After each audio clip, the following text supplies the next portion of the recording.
BSc class 12 chemistry. हमारा chapter है aldehydes, ketones and carboxylic acids. अगला क्वेश्चन है क्वेश्चन नंबर 29। हम न्यूक्लियोफिलिक एडिशन रिएक्शन टॉपिक पढ़ रहे हैं। Which of the following is an acetal. यह क्वेश्चन सीबीएसई 2023 में 1 मार्क का पूछा गया था। एक बार आप इस क्वेश्चन को ट्राई करिए, फिर हम लोग आगे बढ़ते हैं। तो यहाँ पर एनसीईआरटी में दिया हुआ है एसिटल, हेमी एसिटल, कीटल्स, है ना। इन सब के स्ट्रक्चर आप ध्यान रखिएगा। इनके कुछ मैकेनिज्म भी दिए हैं फॉर्मेशन के, उनको भी आप ध्यान रखिएगा। तो एसिटल इनमें से कौन है? तो ये सी आपका एसिटल है ना। आप स्ट्रक्चर देख सकते हैं। यहाँ पर 2 OR ग्रुप रहते हैं, ठीक है। तो यहाँ पर OCH3 और OCH3 है, तो सी हो गया आपका, इट इज़ एन एसिटल, है ना। अगला है हमारा क्वेश्चन नंबर 30। 2 पार्ट का क्वेश्चन है। यह question CBSE sample question paper 2024 में 2 मार्क्स का पूछा गया था। 30 पहला हमारा है, out of para tolualdehyde and para nitrobenzaldehyde which one is more reactive towards nucleophilic addition reactions and why. और दूसरा पार्ट है, write the structure of the product form when acetone reacts with 2,4-DNP reagent. ठीक है। 2024 sample question paper में दिया गया था 2 marks का। एक बार आप इस क्वेश्चन को ट्राई करिए, फिर हम लोग आगे बढ़ते हैं।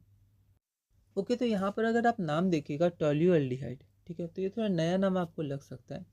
ये देखिए, टोल्यू जो है टोलिन से मिल रहा है, ठीक है, लेकिन ये टोलिन नहीं है, अल्डिहाइड है, ठीक है। और पैरा है मतलब बेंजीन रिंग, तो मतलब आपका एक तो बेंजल्डिहाइड होगा। अगर आप यहाँ पर बेंजीन रिंग बनाएंगे तो आपका एक तो बेंजल्डिहाइड हो जाएगा, CHO, ठीक है। और यहाँ पर पैरा पे टोल्यू में टोलिन, टोलिन में क्या होता है CH3, तो यहाँ पर CH3 आ जाएगा आपका, CH3, ठीक है। तो ये आपका स्ट्रक्चर होता है पैरा टोल्यूअल्डिहाइड का, है ना।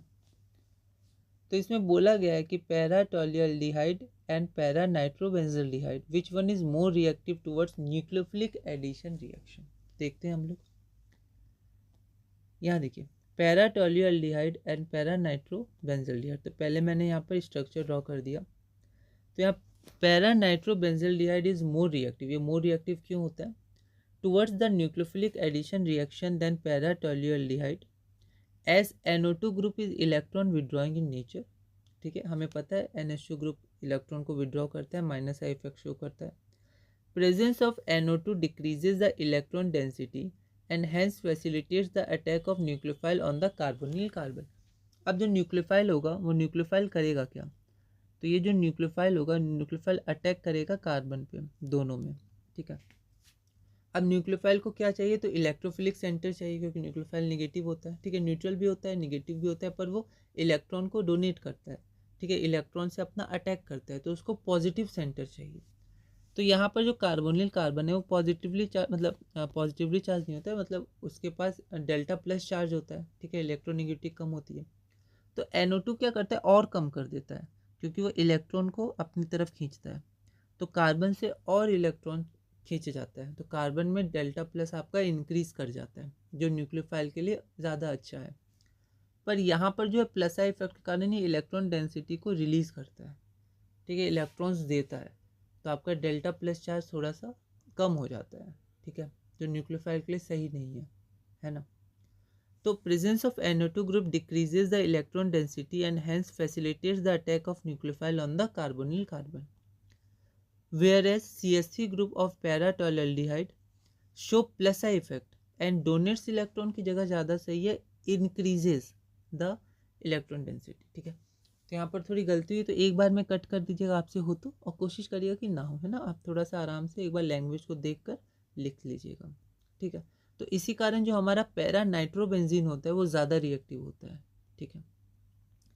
अगला हमारा है, तो अगला हमारा 2,4-DNP रिएजेंट के साथ है। तो ये आपको ध्यान रखना है 2,4-DNP रिएजेंट क्या होता है। तो जो हमारा सब टॉपिक था addition of ammonia derivatives to carbonyl compounds, उसमें जो टेबल है उसमें नाम बहुत इंपॉर्टेंट है और उनके स्ट्रक्चर्स बहुत इंपॉर्टेंट है, ठीक है, तो उनको आप ध्यान रखिएगा। तो उसी में आपका 2,4-DNP है, ठीक है। तो ये आपका क्या है? 2,4-DNP आप लिख सकते हैं, 2,4-DNP,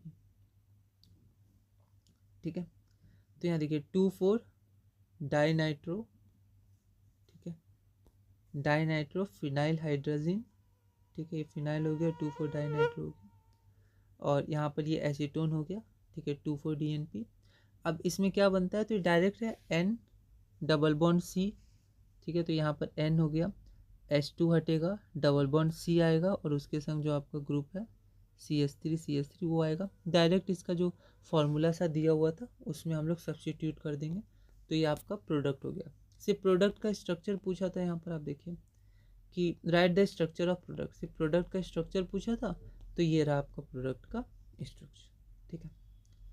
तो अब हम लोग सेकेंड करते हैं रिडक्शन। तो न्यूक्लियोफिलिक एडिशन रिएक्शन जो कार्बोनिल ग्रुप्स में होते हैं, मतलब यहाँ एल्डिहाइड और कीटोन्स की बात हो रही है, और अब हम लोग रिडक्शन पढ़ेंगे। तो रिडक्शन में एनसीईआरटी के हिसाब से मैंने लिखा है reduction to alcohols NaBH4 sodium borohydride और लिथियम एल्यूमिनियम हाइड्राइड, ठीक है, ये हमने देखा था, एल्कोहल में भी इसको देखा था, ठीक है, जब हमने यही टॉपिक कार्बोनिल ग्रुप्स के संग किया था एल्कोहल में। अगला है हमारा जो इम्पोर्टेंट है वो क्या है, रिडक्शन टू हाइड्रोकार्बन्स। तो कार्बोनिल ग्रुप जब डायरेक्ट हाइड्रोकार्बन्स में रिड्यूस हो जाते हैं, ठीक है, यहाँ तो एल्कोहल्स में हुए, ठीक है, और फिर एल्कोहल्स से भी अगर हम लोग को हाइड्रोकार्बन में रिड्यूस करना होगा तो यहाँ पर दो नेम रिएक्शन है, इंपॉर्टेंट है। पहला है क्लेमेंसन रिडक्शन और दूसरा है वुल्फ किर्शनर रिडक्शन, ठीक है। तो ये हमारा क्वेश्चन नंबर 31 है, क्लेमेंसन रिडक्शन के बारे में लिखना है। इस क्वेश्चन को हम लोग अगली वीडियो में सॉल्व करेंगे, एक बार आप इसे ट्राई करिए।